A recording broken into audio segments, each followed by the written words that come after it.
Բարև ձեզ, դուք դիտում եք Հորիզոնը։ Վարչապետ Նիկոլ Փաշինյանը Facebook-յան գրառմամբ տեղեկացրել է, որ Հայաստանի էլեկտրական ցանցեր փակbaşնետիրական ընկերության պետականացման պլանը պատրաստ է։ Շատ շուտով կմտնենք գործնական փուլ, պրոցեսները տեղի կունենան Հայաստանի Հանրապետության օրենսդրությանը համապատասխան, գրել է վարչապետը։ Ամառային զորակոչի մեկնարկի կապակցությամբ Պաշտպանության նախարար Սուրեն Պապիկյանը այցելել է կենտրոնական հավաքակայան։ Սուրեն Պապիկյանը ծանոթացել է զորակոչային հանձնաժողովների աշխատանքին, զրուցել է զորակոչիքների հետ, մաղթել նրանց բարի եւ անվտանգ ծառայություն։ Ներկայացվել են զորակոչին նախորդած լայնածավալ աշխատանքները, զինակոչիքների բժշկական հետազոտությունների կազմակերպման ընթացքը։ Կրթվել է նորաձև է շարժման հերթական կանգառը եղել է Շիրակի մարզի Մարալիկ համայնքում, մանրամասները մեր հաջորդ տեսանյութում։ Կրթվել է նորաձև է կրթական շարժման 22-րդ կանգառը Մարալիկն էր։ Շարժման մեկնարկից ի վեր բանախոսություններին արդեն մասնակցել է 8859 մարդ, իսկ ինչպես մասնակցել կրթվելը նորաձև է շարժմանը։ Այս ձևաթուղթը մեզ համար ձեր կողմից լրացնելը շատ կարևոր է, որովհետև սրանով դուք նախ հայտարարեք, որ միանում եք շարժմանը եւ հետո մենք ունենանք ձեր հետադարձ կապը մեր մնացած միջոցառումներին կամ մնացած հնարավորությունների մասին ձեզ հետ կիսելու։ Պատմությունը կրկնվելու հատկություն ունի, իսկ սխալներից խուսափելու ճանապարհը դրանց ճանաչումն ու վերլուծությունն է։ Իսկ որտեղ գտնել այս հարցերի պատասխանները։ Մնացել ենք 5-րդ դարում խորագրով բանախոսության ընթացքում բարձրացվում են հենց այս կարևոր հարցերը, օգնելով մեզ հասկանալ անցյալի դասերը եւ ճիշտ ուղղությամբ առաջ շարժվել։ Կրթվելը նորաձև է շարժումը հենց սրա մասին է։ Ամեն ինչ սովորելու մասին է։ Մեր անցյալը առանց ամաչելու ընդունելու մասին է։ Ինքներս մեզ ուղիղ նայել սովորելու մասին է։ Շարժումը հիշեցնում է, որ կրթությունն անհրաժեշտություն չէ միայն անհատի, այլև ամբողջ պետության համար։ Երբ ամեն օր սովորելը դառնում է նորաձև, իսկ կրթվելը վարակիչ գործընթաց, ձևավորվում է կրթված հասարակություն։ Իսկ հենց կրթված հասարակությունն է ցանկացած հզոր պետության հիմնասյունը։ Ուժեղ, հպարտ, ուղիղ ողնաշարով, տոկուն, բարեկեցիկ, զարգացած, պաշտպանված, ամենակարևորը ժամանակի եւ աշխարհի հետ համընթաց քայլող, պետության արժեքը գիտակցող, այն փայփայող, միայն ու միայն զարգացնող ժողովուրդ։ Սա իմ ցանկությունն է։ Հանդիպման մասնակիցներն էլ փաստեցին կրթության կարևորության մասին։ Կրթվելը շատ կարևոր է իսկապես եւ այո, այս շարժմանը մասնակցելը նույնպես կարևոր է, որովհետեւ ինձ թվում է կրթությունը բոլոր ժամանակներում պետք է լինի առաջնահերթություն եւ եթե մենք իսկապես ուզում ենք ինչ-որ փոփոխություն իրականացնենք, փոխենք մեր շուրջ բոլորը եւ դեպի լավը տանենք եւ երկիրը եւ պետությունը եւ մեզ, միանշանակ կրթությունը շատ կարևոր զենք է ու բոլոր ժամանակներում դա այդպես է, այս պահին թերևս բոլորին այդ հնարավորությունը ընձեռված է, որ կրթվեն եւ կրթվելով փոխեն աշխարհը եւ դարձնեն այնպիսին, ինչպիսին որ իրենք են ուզում։ Հրճեցին հարցեր, խոսվեցին այնպիսի արժեքների մասին,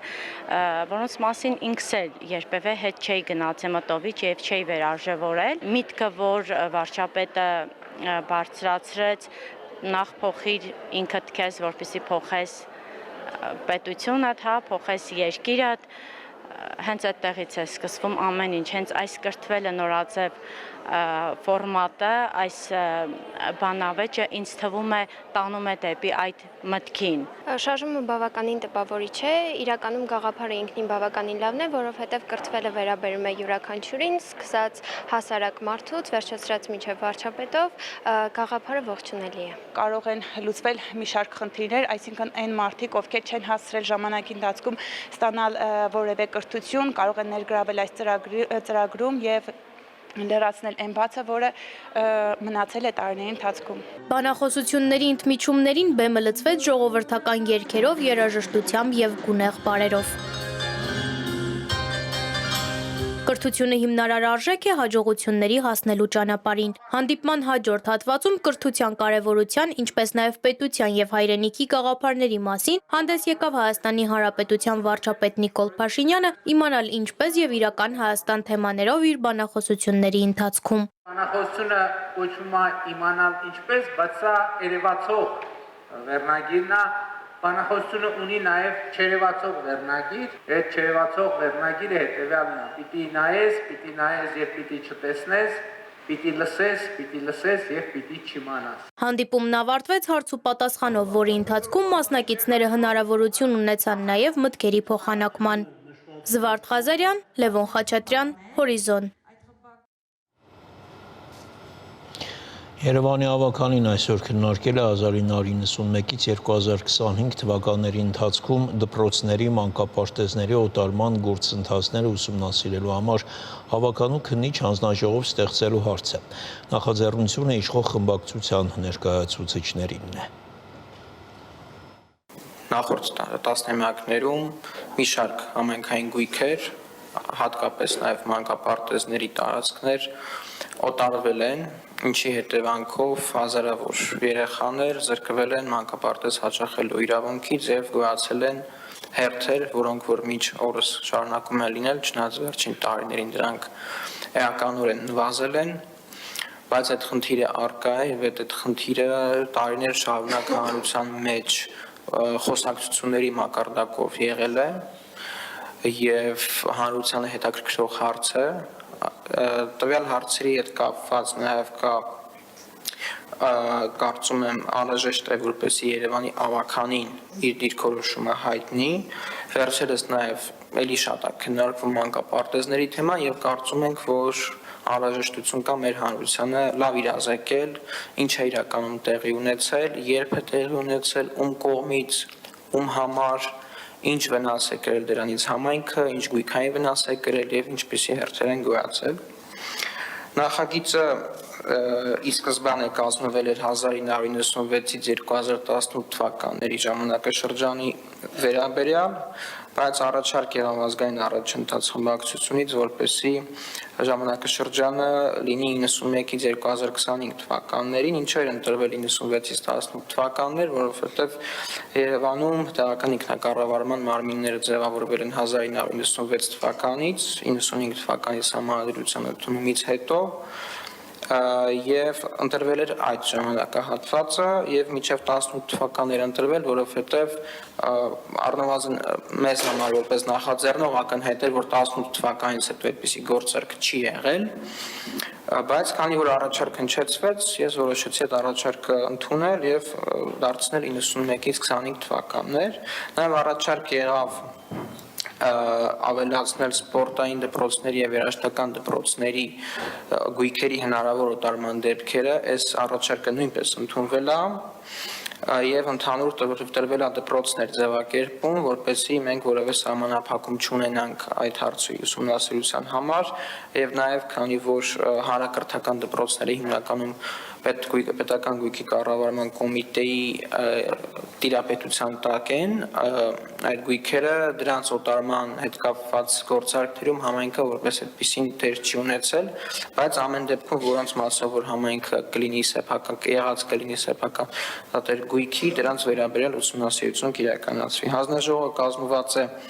12 անդամից, Երևան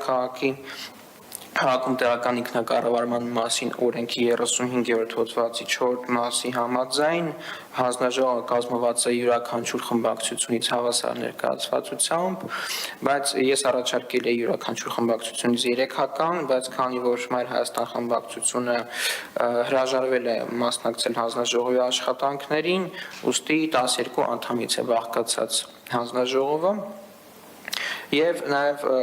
առաջարկներ եղել են այլ հարցեր ներգրավելու հանձնաժողովի ուսումնասիրության շրջանակում, բայց դրանք չեն ընդունվել, մասնավորապես եղել է առաջարկ այգիների օտարման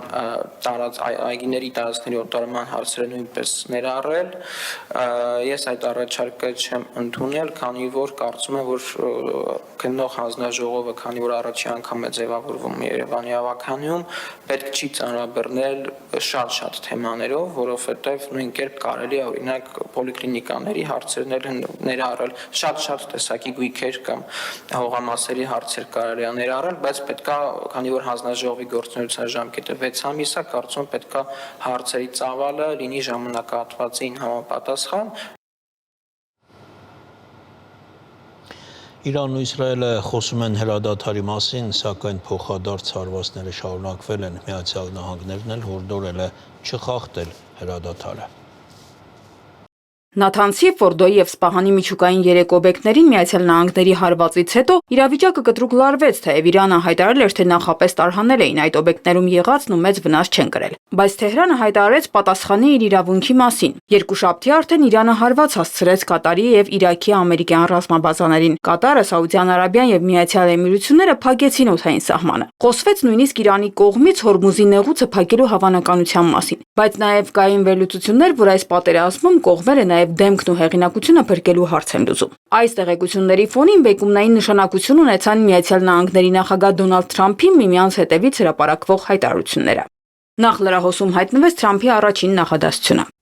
Շնորհավորում եմ աշխարհ, խաղաղության ժամանակն է։ Որոշ ժամանակ անց հետևեց Թրամփի երկրորդ արդեն ավելի մեծ գրառումը։ Պաշտոնապես Իրանը կսկսի հրադադարից, 12-րդ ժամին Իսրայելը կսկսի հրադադարը եւ 24-րդ ժամին աշխարհը կողջունի 12-օրյա պատերազմի պաշտոնական ավարտը։ Յուրաքանչյուր հրադադարի ընթացքում մյուս կողմը կմնա խաղաղ եւ հարգալից։ Ենթադրելով, որ ամեն ինչ կընթանա այնպես ինչպես պետք է եւ այդպես էլ կլինի, ես կցանկանայի շնորհավորել երկու երկրներին էլ, Իսրայելին եւ Իրանին, տոկունության, քաջության եւ խելքի համար, որոնք անհրաժեշտ էին ավարտելու այն, ինչը պետք է կոչվի 12-օրյա պատերազմ։ Այս պատերազմը կարող էր տևել տարիներ եւ ոչնչացնել ամբողջ Մերձավոր Արևելքը, բայց դա տեղի չունեցավ եւ երբեք էլ չի ունենա։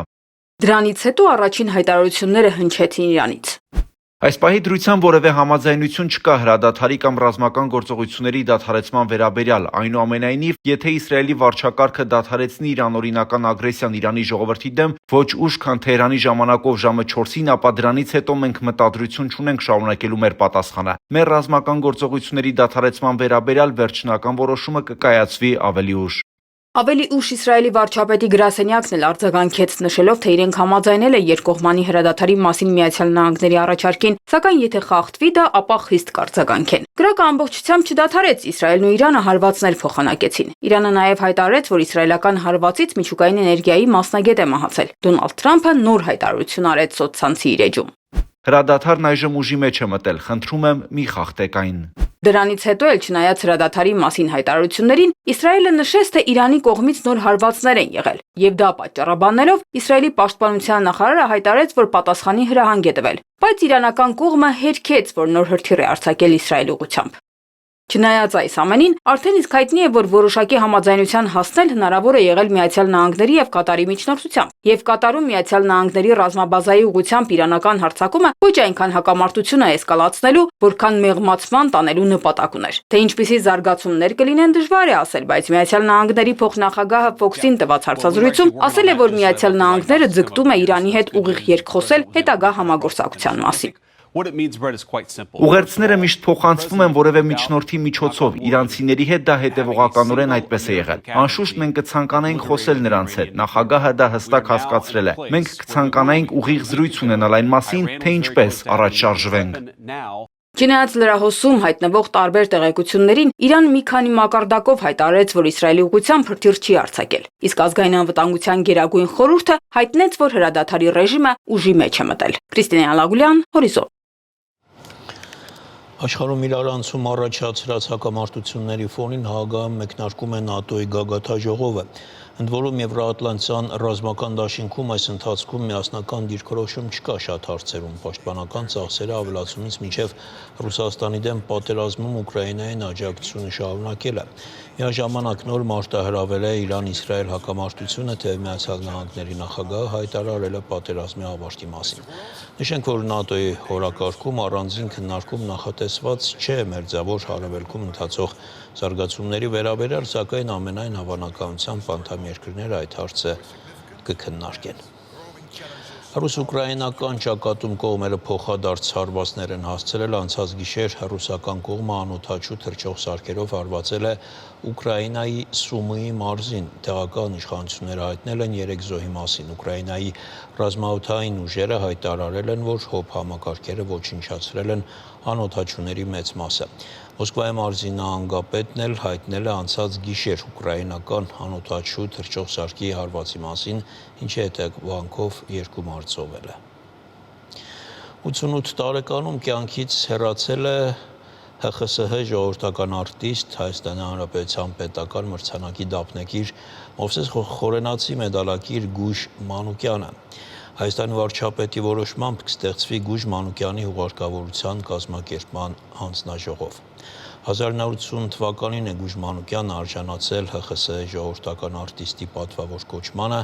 1998-ին պարգևատրվել է Մովսես Խորենացի մեդալով։ Թատերասեր հանրության եւ նրա արվեստի երկրպագուների հիշողության մեջ Գուժ Մանուկյանը կմնա իր կերտած անզուգական եւ ինքնատիպ կերպարներով։ Գուժ Մանուկյանը այն ստեղծագործողների սերնդի ներկայացուցիչն էր, որն իր աշխարհայացքով բեմական եւ կինեմատոգրաֆիական մտածողությամբ վերաձևակերպել է ազգային արվեստի մոդելները։ Նա այդ ավանդույթը վերաիմաստավորել է իր ժամանակի ներսում, դարձնելով այն կենսունակ եւ արդիական, ասված է Կրթության, գիտության, մշակույթի, սպորտի նախարարության տարածած հաղորդագրության մեջ։ Եվ դիտեք եւս մեկ տեսանյութ, մենք կհանդիպենք ժամը 18-ին։ Ուզում եմ ձեր համբերությունը չչարաշահել հիմա եւ պաշտոնապես հայտարարել բարձր տեխնոլոգիաների ոլորտում համաշխարհային ներդրումների համար Հայաստանի Հանրապետության պետական մրցանակին արժանացած մեր 16-րդ լաուրեատի անունը։ Վինսենտ Ռոշե, Analog Device հանրահայտ համաշխարհային մեծ ճանաչում ունեցող ընկերության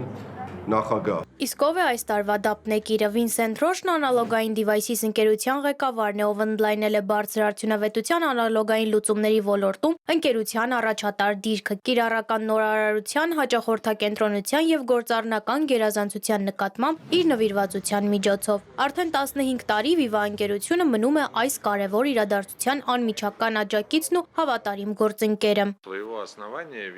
Viva-ն իր հիմնադրման օրվանից թվային տեխնոլոգիաների եւ նորարարությունների կողքին է, եւ պատահական չէ, որ հիմնադրման օրվանից ընկերությունն այս մրցանակաբաշխության գլխավոր աջակիցն է։ Այս տարի մեծ ուրախությամբ պատրաստվում ենք ընդունել Վինսենտ Ռոշին։ Վստահ ենք, որ նրա այցը Հայաստան կարևոր ոգեշնչման աղբյուր կդառնա իրենց հմտություններն ու գաղափարները զարգացնել ցանկացող երիտասարդ մասնագետների համար։ Իսկ մեր համատեղ ջանքերը կօգնեն ստեղծել դինամիկ էկոհամակարգ, որը կնպաստի Հայաստանում տեխնոլոգիաների զարգացմանը։ 15 տարի առաջ Սինոպսիսի կողմից համաշխարհային մրցանակի նախաձեռնումը նպատակաուղղված էր նպաստելու Հայաստանի տեսանելիության եւ ճանաչելիության բարձրացմանը։ Այս միջոցառումը հնարավորություն է տալիս հենց իրենց մրցանակակիրներին այցելել Հայաստան, Հայաստանի Հանրապետության վարչապետից ստանալ պետական մրցանակը, ինչն էլ իր հերթին լավ առիթ է կարծում եմ տեսնելու, ճանաչելու, զգալու Հայաստանը իր տեխնոլոգիական մեծ ներուժով։ Այս մրցանակը նաև բիզնեսի եւ պետության համագործակցության հաջողված օրինակն է, որը նպաստում է Հայաստանի որպես զարգացող բարձր տեխնոլոգիական հաբի դիրքավորումը եւ ամենակարևորն ուղղված է երկրի տեխնոլոգիական հզորացմանն ու անկախացմանը։ Զվարթ Ղազարյան, Լևոն Խաչատրյան, Հորիզոն։